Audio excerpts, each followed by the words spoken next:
We live in a world of increasing uncertainty and division.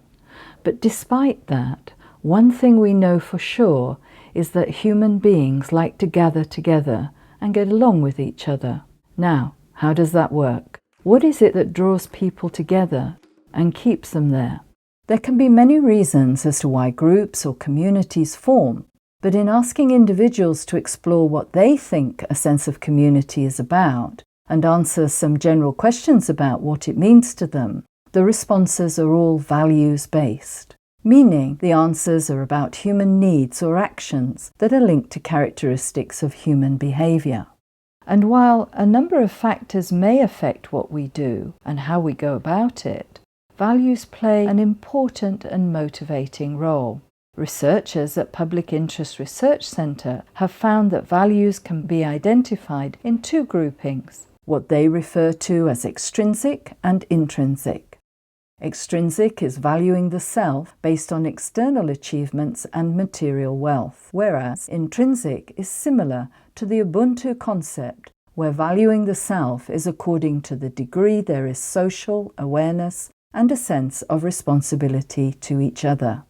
While there can be benefit from both types, the researchers have found that these two classes of values have difficulty existing in equal balance. As one becomes more prominent, the other tends to diminish. Patricia German is an 84-year-old retired school teacher who voluntarily runs groups in Hounslow, Brixton, Twickenham, Kew and Willesden. Patricia teaches positive thinking and meditation in her drive to help others to develop and maintain successful self-management skills. We are the creators of our lives. We can make it one of great happiness, and this is what I was telling those folks yesterday. You can choose whether to be positive or whether to be negative, but you need strength to choose the positive. Patricia is passionate about people coming to know and work with their personal values as inner strengths, a basis for increasing one's ability to create happiness in life that is not based on dependency on material wealth, but more on one's state of mind. Without that kind of energy, everything is left on the surface. But when you get that spirit, I call it spiritual energy, the energy where you feel accepted, where nobody's judging you, and this is what the women always say, they don't feel judged. The moment they come through the door, they feel that sense of calm. Falestine Yassin is an interpreter and community development worker and regularly volunteers in international aid work. She is a former coordinator of the Brent Refugee Forum and recently worked in Syrian refugee camps in Jordan as part of the United Nations High Commission for Refugees. Community is important because it helps to expand our horizons. It helps to feel that you are part of a strong human beings, a team of strong human beings. You don't feel like you could not contribute at all. You know you're contributing, and that validates your existence, and that's why it's important to be in a community. KP is a recent university graduate who began working in the video gaming industry in a small company. Her community is all online, and she is part of a massively growing industry where monthly over 67 million people partake in the game she competes in, 27 million per day and over 7.5 million at the same time during peak hours. When she posts a video on YouTube, which people subscribe to in order to improve their gaming skills, it can receive up to 650,000 hits. Anywhere I go in the world, anytime I want to stream, I can, and I have a group of people there that I know will support me, that I know will always love me no matter what happens, and that will just want me to succeed and will be behind me.